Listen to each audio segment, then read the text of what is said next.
I've been reading a new book, or not a new book, but I've been reading a book that I found in my library that I forgot about like for many years, and it's this book, A History of God by Karen Armstrong. So I like Karen Armstrong because she's very balanced.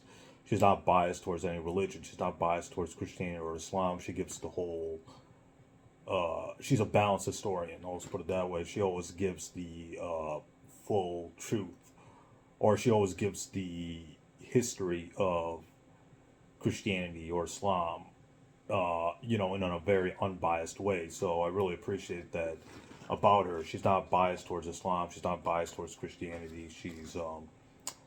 She's very neutral. I'll just put it that way in her comments about Christianity and Islam, or in the Bible and the Quran, etc. But anyways, the concept of how did Jesus become God? That's a question uh, that really puzzled me for some time. Or why did people think he was God? She writes on page 81. She writes that the development of the Christian belief in the incarnation was gradual, complex process. Jesus himself never claimed to be God. So notice what she's admitting here on page 81 of the book, A History of God. She says that Jesus himself never claimed to be God. So that's a big claim, or that's a big admission that, according to historians, Jesus never claimed to be God. But if you read the Bible, God says he is God in Isaiah, in Exodus, in Deuteronomy, all over the Old Testament. God says he is God. Isaiah, if you read the book of Isaiah, Deuteronomy, Exodus, etc., etc. At his baptism, Jesus had been called the Son of God by a voice from heaven, but this was simply a confirmation that he was the beloved Messiah. So when Jesus becomes the Son of God at his baptism, if you read the beginning of the Gospel of Mark, if you read Matthew, Mark, and Luke, Jesus becomes the Son of God at his baptism, but that doesn't mean he's the literal Son of God.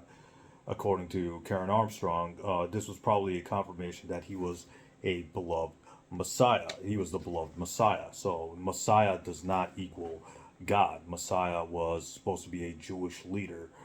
Emphasis on that word, Jewish. So she writes on page 82, Jesus himself used to call himself the Son of Man. So what is the Son of Man? The Son of Man is the original Aramaic phrase. She writes the original Aramaic phrase bar nashha. This is so Jesus seems to have gone out of his way to emphasize that he was a frail human being who would one day suffer and die. So Jesus is admitting that he is a frail human being when he calls himself the Son of Man. Um, basically Jesus is admitting when he calls himself the Son of Man in the Gospels of Matthew, Mark, Luke, that he's a human being. So Jesus identifying himself as the Son of Man means that he is a human being. Further, she writes that on page 83 of the book, she writes that Paul never called Jesus God.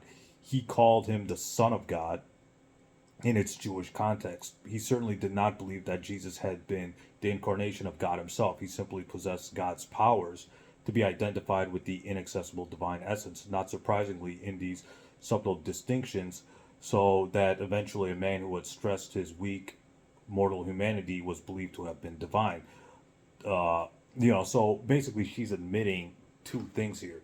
She's admitting that Jesus identified himself as the Son of Man, uh, the incarnate, the incarnation, the belief, the development of the Christian belief in the incarnation was a gradual, complex process. Jesus himself never claimed to be God, and that Paul never called Jesus God. He called him the Son of God in its Jewish context. Now, notice what she's saying. She's saying Paul called Jesus the Son of God in its Jewish context. So the Jewish context of the Son of God means he's an agent or a representative of God and not equal to God. So Paul didn't uh, didn't say Jesus is equal to God. Jesus himself said he's the Son of Man, which emphasizes his humanity. And Jesus never claimed to be God.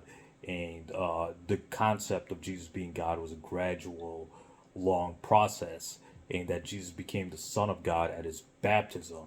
But Son of God was meant to emphasize his messiahship and not being equal to God in any way. She writes, at his baptism, he had been called the Son of God by a voice from heaven, but this was probably a simple confirmation that he was the beloved Messiah. So Jesus himself, or the writers of the New Testament, didn't think Jesus was equal to God.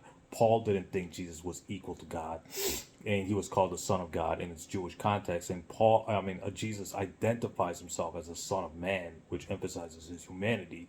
And Paul called Jesus the Son of God in its Jewish context. Jewish context means that he is a representative of God and not equal to God or part of God. That's a Jewish concept of the Son of God. Because if you read Deuteronomy, Psalms, 2 Samuel, etc., God has many sons. Like David is the son of God. Other people are the son of God according to the Old Testament. For example, angels are considered the son of God, etc., etc. So that doesn't mean they're equal to God, uh, but that they're some kind of representative of God in its Jewish concept. So again, if you're interested in the history of Christianity and the concepts of the history of the Bible, etc., I would recommend this book, A History of God. She makes some very interesting comments from a historical point of view that seem to confirm or seem to align with the Islamic belief that Jesus is just a prophet and a human. So there's some good points she makes in this book that are in line with the Islamic belief that Jesus was just a human and a prophet and not God or the Son of God in its literal form of being equal to God. Stay tuned, more videos coming up ahead.